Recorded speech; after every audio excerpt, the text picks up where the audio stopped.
যার ভালোবাসা যত গভীর, তার ভালোবাসার প্রকাশ ঠিক ততটাই কম।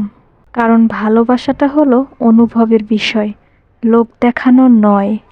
নিজেকে কখনো খারাপ ভেবো না, কারণ এটা ভাবার জন্য তো সারা দুনিয়া বসে আছে। অহংকারী মানুষগুলো ভুলে যায় সময় সবার সব সময় সমান যায় না। হারিয়ে ফেলো না তাকে যে তোমার অতীত জেনেও তোমাকে ভালোবাসে। যারা প্রকৃত সুন্দর তারা কখনোই নিজেদেরকে নিয়ে অহংকার করে না। উপকার এক অদ্ভুত জিনিস, না করলে মনে রাখে আর করলে ভুলে যায়।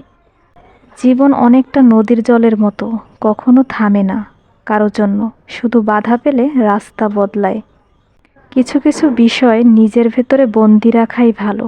নিজের সব কথা কিংবা অনুভূতি সবাইকে জানাতে নেই। সবার সব কথার অর্থ বুঝতে পারে না। বুদ্ধিমান মানুষরা কখনো অতীত মনে রাখে না, তাদের কাছে বর্তমানই সব কিছু। অতীতকে মনে রেখে কষ্ট পায় অতীতকে মনে রেখে কষ্ট পায় শুধু বোকা মানুষগুলো। মানুষ যদি রাগের ভাষা বুঝতে পারত, তাহলে কোনো সম্পর্ক নষ্ট হতো না। টাকাওয়ালা পরিবারে বিয়ে করাটা ভাগ্যর ব্যাপার নয়, একজন সৎ ও চরিত্রবান জীবনসঙ্গী পাওয়াটাই এ যুগে ভাগ্যর ব্যাপার। একজন নারী তখনই ভালো হয় যখন সে চোখ থাকতে অন্ধ আর মুখ থাকতে বোবা হয়। যে তোমার জন্য তৈরি হয়নি সে তোমাকে ছেড়ে যাবেই, আর যে তোমার জন্য তৈরি হয়েছে সে সব কিছু ছেড়ে তোমার কাছে থাকবে। যে ঠকে সে কাঁদে, এমনকি যে ঠকায় সেও কাঁদে। পার্থক্য শুধু 2 দিন, আগে আর পরে। জীবনটা খুবই ছোট, রাগ অভিমান করে সময় নষ্ট না করে ভালোবাসুন আর হাসি খুশি থাকুন। রাগী লোকের ধৈর্য কম, সুস্থ লোকে খায় কম, মূর্খ লোকের আক্কেল কম, নিষ্ঠুর লোকের মায়া কম, শিশুদের হিংসা কম, নিঃশ্বাসের বিশ্বাস কম, ভালো কথার শুভেচ্ছা কম।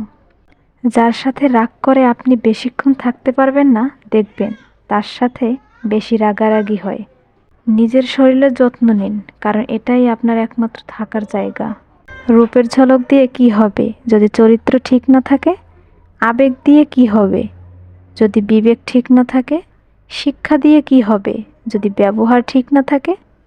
রাগ কমাতে শেখো, না হলে অনেক ভালো সম্পর্ক খুব সহজে নষ্ট হয়ে যাবে। কাউকে তার প্রাপ্য সম্মানের চেয়ে অতিরিক্ত দেবেন না, তাহলে তার কাছে আপনার নিজের সম্মান হারিয়ে যাবে। যাকে ভালোবাসেন তার প্রতি গুরুত্ব কমিয়ে দিন। সম্পর্কে খেপ রাখুন, স্থির হন, দেখুন তার প্রতিক্রিয়া কী। সে আপনার হলে পাগলামি বাড়াবে, আর না হলে দূরত্ব বেড়ে যাবে। পাগলামি বাড়লে কাছে টেনে নিন, আর দূরত্ব বেড়ে গেলে সিদ্ধান্ত নিন। যখন ফিল করবেন কারো কাছে আপনি বিরক্তকর হয়ে যাচ্ছেন, তখন নিজ থেকে সরে আসবেন, এটা আপনার দায়িত্ব। কারো খারাপ সময় চললে তাকে কখনো মজা করবেন না, বরং তাকে সাহায্য করুন। সে আপনাকে কোনো দিনও ভুলবে না, কারণ আপনি তার বিপদের দিনে দাঁড়িয়েছেন। সবসময় না বলতে শিখুন তাদের কাছে যারা কোনো কিছুর দাম দিতে জানে না। আপনার ছোট ছোট অভিমানগুলোকে যে মানুষটা রাগ ধরে নেয়, সে আপনার বুকের পাঁজর ভাঙার কষ্ট যন্ত্রণার কথা কখনোই বুঝবে না। রাত 2টো পর্যন্ত জেগে গার্লফ্রেন্ড বা বয়ফ্রেন্ডের সাথে কথা বলার চেয়ে অনেক ভালো সকাল 4টায় উঠে নিজের লক্ষ্য পূরণের জন্য পরিশ্রম করা। মেয়েরা সাধারণত প্রথম দিকে যাদের পাত্তা দেয় না, পরে তাদেরই প্রেমে পড়ে। টাইম পাস যে করে সে কখনো সন্দেহ করে না, আর যে সন্দেহ করে সে কখনো টাইম পাস করে না। দরকার হলে একা থাকুন, কিন্তু মিথ্যা হাসি, মিথ্যা আশা, মিথ্যা ভালোবাসা, মিথ্যা বন্ধুত্ব, এগুলো থেকে শত হাত দূরে থাকার চেষ্টা করুন। ভাগ্য বোধহয় এমনই হয়, খুব করে চাওয়া মানুষটা সবার আগে হারায়। কথা এমন একটা জিনিস যেটা দিয়ে কাউকে ভালো রাখা যায়, আবার কাউকে খারাপ করে দেওয়া যায়। মেনে নিলে ভালো, মানিয়ে নিলে ভদ্র, প্রতিবাদ করলেই তুমি অভদ্র। একটা মানুষের 2টা গল্প থাকে, একটা সে সবাইকে শোনায়, অন্যটা সে সবার থেকে লুকায়। আগে সম্মান করেন, পরে ভালোবাসেন। নিষ্ঠুর তো তাকেই বলে যে ভালোবাসার মানুষটাকে কাঁদতে দেখেও ছেড়ে চলে যায়। অতিরিক্ত আশাবাদী মানুষগুলো সবসময় সবচেয়ে বেশি নিরাশায় শিকার হয়। কিছু সম্পর্ক ভাড়া বাড়ির মতো, যতই তুমি সাজাও নিজের কখনো হবে না। জীবন থেকে পালিয়ে যাওয়া খুব সহজ, কিন্তু কঠিন হলো জীবনের সাথে লড়াই করে বেঁচে থাকা। যাকে অবহেলা করছো সে তো একদিন এমনিতেই চলে যাবে, কিন্তু লক্ষ্য করে দেখো যার জন্য তাকে অবহেলা করছো সে যেন আবার তোমায় ছেড়ে না যায়। যাকে পাওনি তাকে নিয়ে আফসোস করো না।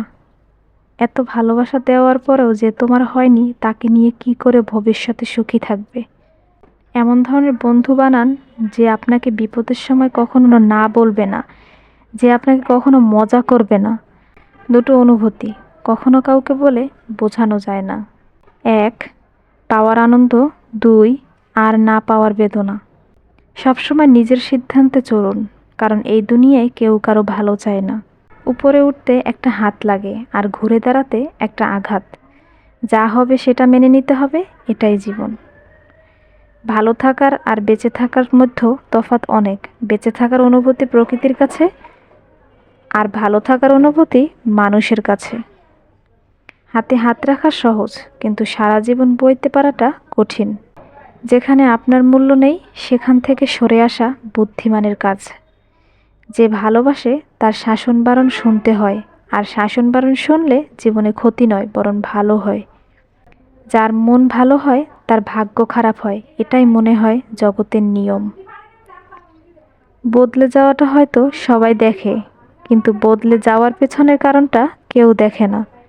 সহ্য করতে করতে ধৈর্য হারিয়ে ফেলেছি, তবুও মনকে বুঝিয়ে চলেছি, আজ না হয় কাল সব ঠিক হয়ে যাবে। সব ব্যথা গায়ে লাগে না, কিছু ব্যথা হৃদয়েও লাগে। অনেক বেশি আশা ভরসা যে মানুষটার উপর তুমি করবে সেই মানুষটাই তোমাকে একদিন ঠকাবে। কিছুদিন যোগাযোগ বন্ধ করে দাও, দেখবে কাছের মানুষরাও হারিয়ে গেছে। কিছু না বললেও সে বুঝে নেয়, সেই তো সত্যিকারের ভালোবাসার মানুষ। মানুষ চিনতে মন নয়, শুধু সঠিক পরিস্থিতির দরকার। 100টা ভুলের কারণে কেউ কাউকে ছেড়ে চলে যায় না, একটা ভুল 100 বার করার কারণে। মানুষ সব পারে, শুধু পারে না মানসিক অশান্তি থেকে পালিয়ে বাঁচতে। পৃথিবীর সবচেয়ে নিষ্ঠুর মানুষ তো সেই, যে তার নিজের প্রয়োজনে কাউকে ব্যবহার করে আর প্রয়োজন ফুরিয়ে গেলে তাকে দূরে সরিয়ে দেয়। মানুষকে খুশি করার বড়ই কঠিন যদি তার মনুষ্যত্ব না থাকে। যখন তুমি কোনো কাজ করবে তখন তুমি তোমার পাশে কাউকে পাবে না। যেদিন তুমি সেই কাজ সফল হবে সেই দিন সবাই তোমার পাশে থাকবে। ফুটপাতেও ভালো ঘুম হয় যদি বালিশটা হয় মায়ের হাত। সুখ মানুষের জীবনের অহংকারের পরীক্ষা নেয়, আর দুঃখ মানুষের জীবনের ধৈর্যের পরীক্ষা নেয়। কখনো কখনো পরিবারের সুখের জন্য নিজের সবচেয়ে বড় স্বপ্নটাকেও ভেঙে ফেলতে হয়। তুমি যেমন হতে চাও তেমন ধরনের মানুষদের সাথে বেশি মেলামেশা করো। একমাত্র সফলতাই পারে সব অবহেলা ও অসম্মানের সঠিক জবাব দিতে।